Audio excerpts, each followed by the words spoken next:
মইতো আচৰিত পাইছোঁ যে তপন গগৈ ডাঙৰীয়াই নিজে কৈছে নে তেওঁক কোনোবা ক'বলৈ কৈছে, এইটো মই আচৰিত পাইছোঁ। ছাত্ৰ সন্থাত 12 বছৰ আছিল, যোনে নিজৰ ক্ষমতাৰ কাৰণে 12 বছৰ অধিগ্ৰহণ নপতাকৈ আছে।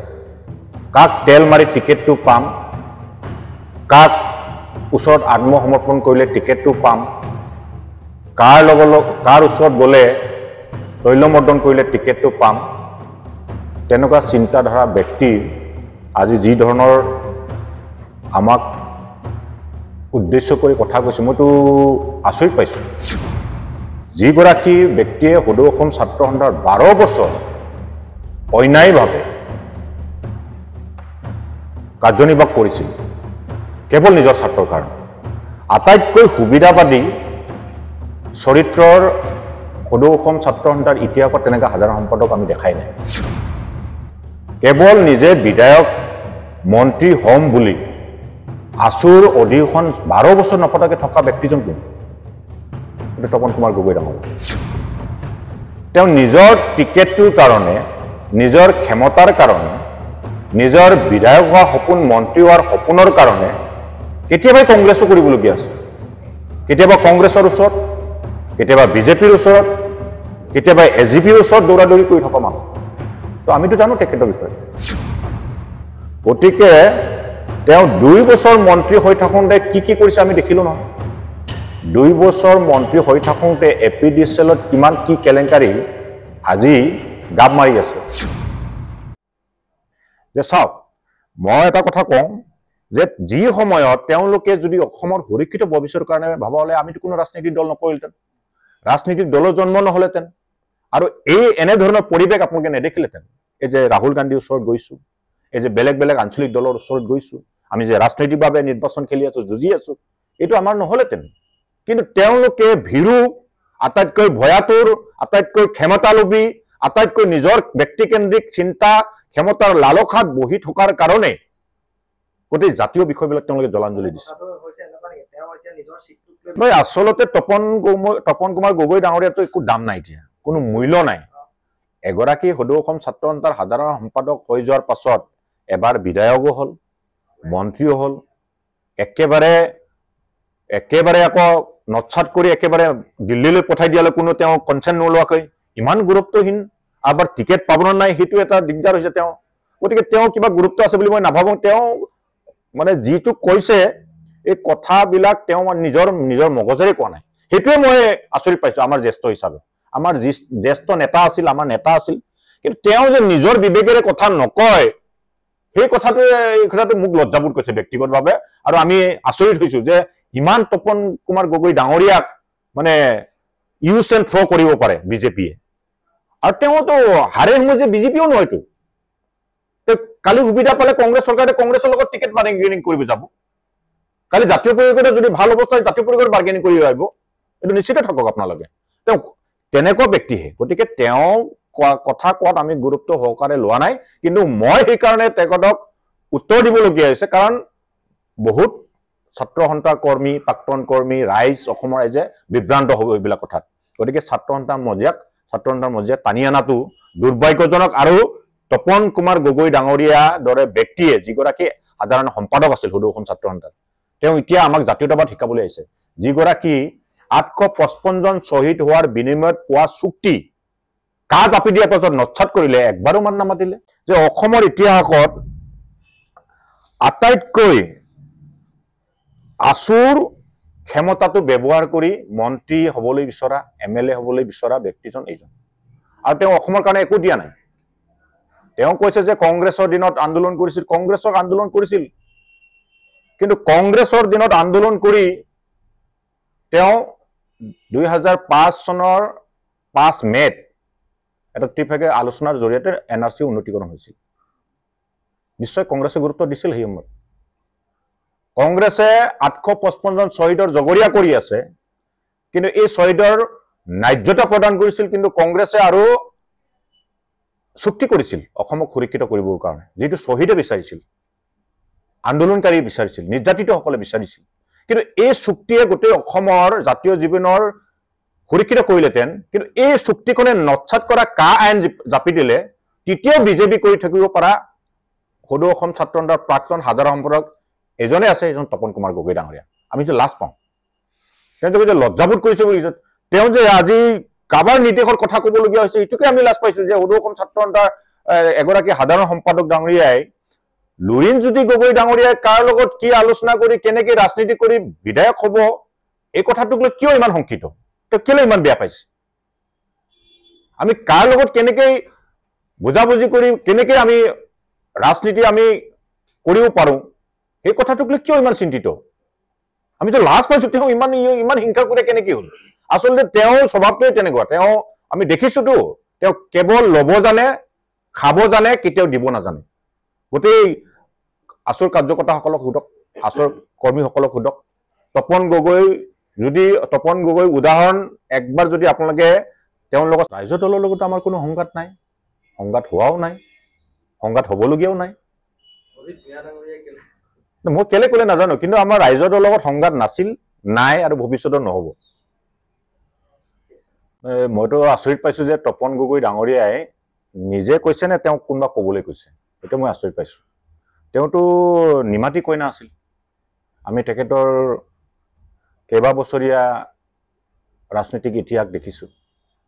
ছাত্ৰ সন্থাত 12 বছৰ আছিল, যোনে নিজৰ ক্ষমতাৰ কাৰণে 12 বছৰ অধিগ্ৰহণ নাপাতাকৈ আছিল।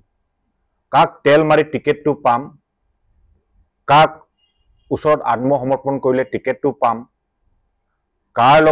কাৰ ওচৰত গ'লে তৈলমৰ্দন কৰিলে টিকেটটো পাম, তেনেকুৱা চিন্তাধাৰা ব্যক্তিৰ আজি যি ধৰণৰ আমাক উদ্দেশ্য কৰি কথা কৈছে, মইতো আচৰিত পাইছোঁ।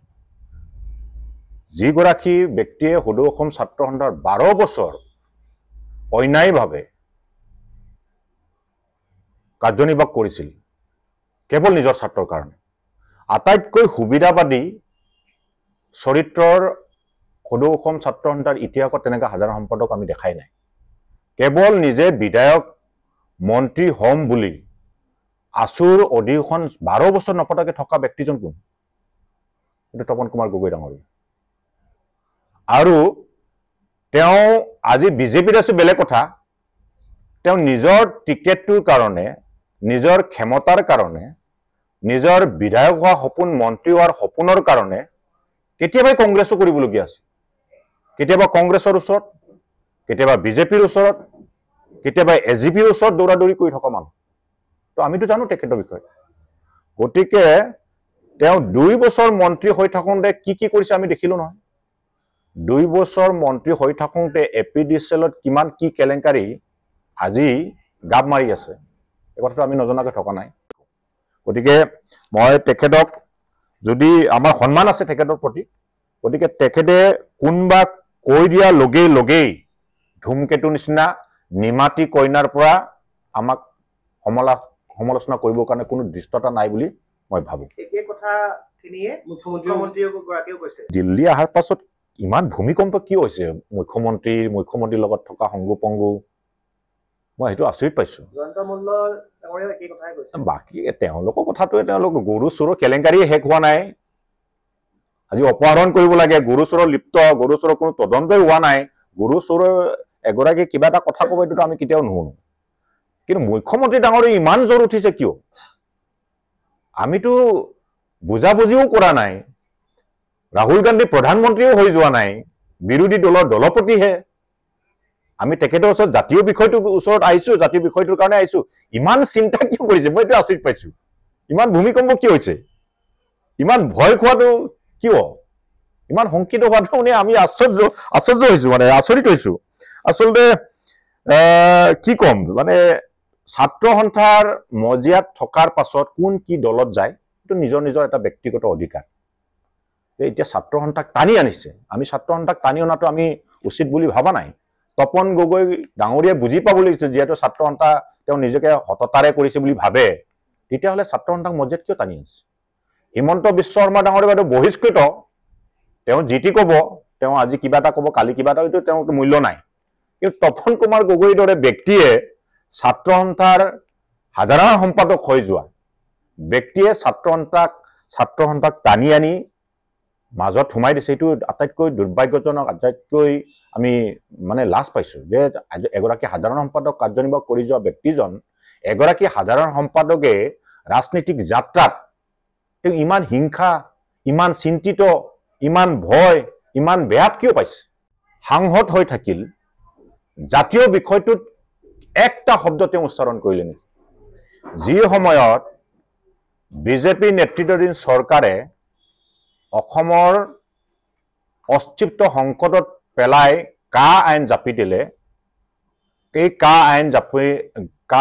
আইন জাপি দিওঁতে সমগ্ৰ অসমত আন্দোলন হ'ল সেই আন্দোলন মষিমূৰ কৰিবৰ কাৰণে পাঁচগৰাকী ফুলকুমলীয়া গুলীয়াই হত্যা কৰিলে তেতিয়া তপন গগৈ ডাঙৰীয়া কিন্তু নীৰৱে চাই আছে এতিয়া কৈছে যে আমি কংগ্ৰেছৰ ওচৰত শৰণাপন্ন হৈছোঁ আমি কংগ্ৰেছৰ ওচৰত শৰণাপন্ন হোৱা নাই আমি দিল্লীত অহা কাৰণটো হ'ল ৰাহুল গান্ধী ডাঙৰীয়া বিৰোধী দলৰ দলপতি আৰু বিৰোধী দলৰ দলপতি অসমৰ জাতীয় বিষয়টো কেনেকৈ উত্থাপন কৰিলে অসমৰ জাতীয় বিষয়বিলাক সংসদৰ মজিয়াত গুৰুত্ব পাব সেই বিষয়টোক লৈ আমি লৈ আহিছোঁ কোনো শৰণাপন্ন হ'বলৈ আমি অহা নাই কিবা আমি ৰাজনৈতিক বুজাবুজি কৰিবলৈ অহা নাই আমি জাতীয় বিষয় উত্থাপন কৰিবলৈ কাৰণে তেওঁৰ ওচৰত আহিছোঁ তেওঁক আমি কৈছোঁ যে জাতীয় বিষয়বিলাক সমগ্ৰ দেশৰ আগত দাঙি ধৰিবৰ কাৰণে আৰু অসমৰ সমস্যাবিলাক সমাধান কৰাৰ ক্ষেত্ৰত গুৰুত্বপূৰ্ণ ভূমিকা ল'বলৈ কাৰণে বিৰোধী দলপতিৰ ওচৰত আহিছোঁ আমি যেনেকৈ আহোঁ সদৌ অসম ছাত্ৰ সন্থাই এটা সময়ত আহিছিল যেতিয়া কেব আন্দোলন চলি আছিল সেই সময়ত আহিছিল সকলোৱে আহিছে কিন্তু আজি তপন গগৈ ডাঙৰীয়া হঠাৎ ধুমকেতু নিচিনা যেতিয়া কথাবিলাক ক'বলৈ ধৰিছে তেতিয়া মই ভাবিছোঁ ইমান নিমাতি কইনা মানুহজন ক'ৰ পৰা হাল পালে যি সময়ত পাঁচগৰাকী ফুলকুমলীয়া গুলীয়াই হত্যা কৰাৰ বোম দেখিলে পলাই ফুৰে কাৰ বিষয়ে সমৰ্থন কৰে নে বিৰোধিতা কৰে এই কথাটো কওঁতে একটাও মাত নামাতে গোটেই সংবাদ জগতৰ পৰা পলাই ফুৰা মানুহজন আজি হঠাৎ ক'ৰ পৰা হাৰ পালে আৰু কা জাপি দিয়াৰ পাছত তাৰ লগে লগে অসম চুক্তিৰ কাৰণে তেওঁ এবাৰো 5 বছৰ এটা শব্দ ক'লে নেকি দিল্লীত সদনত এটা শব্দ ক'লে নেকি নাই কোৱা 6 নম্বৰ টফাৰ কাৰণে ক'লে নেকি নাই কোৱা বিজেপিয়েতো কিন্তু তেওঁলোকে ভিজন ডকুমেণ্টত কৈছে নৰেন্দ্ৰ মোদীয়ে কৈছে 16 মেকে বাদ তালি টোপোলা বান্ধনা পাৰেগা ভিজন ডকুমেণ্টত কৈছিল যে আমি আখৰে আখৰে একদম এটা দাড়ি কমা নোহোৱাকৈ আমি কাৰ্যকৰী কৰিম এনআৰচি উন্নতি কৰিম বুলি ক'লে উন্নতিকৰণত বুকু পিন্ধাই ফুন্দাই ক'লে অমিত শ্বাহে সদনত যে আমি কৰি দেখাইছোঁ বুলি ক'লে কিন্তু এনআৰচি আজি বুমেৰাং কৰিলে কোনে বিজেপিয়ে আজি এফিডেভিট দিব পৰা নাই আজি বিদেশীৰ নামত তেওঁলোকে ধৰ্মৰ নামত বিভাজন কৰিছে এইবিলাক কথাত নিমাতি কইনা হৈ থকা তপন কুমাৰ গগৈ ডাঙৰীয়াৰ কোনো ৰাজনৈতিক ভেলু নাই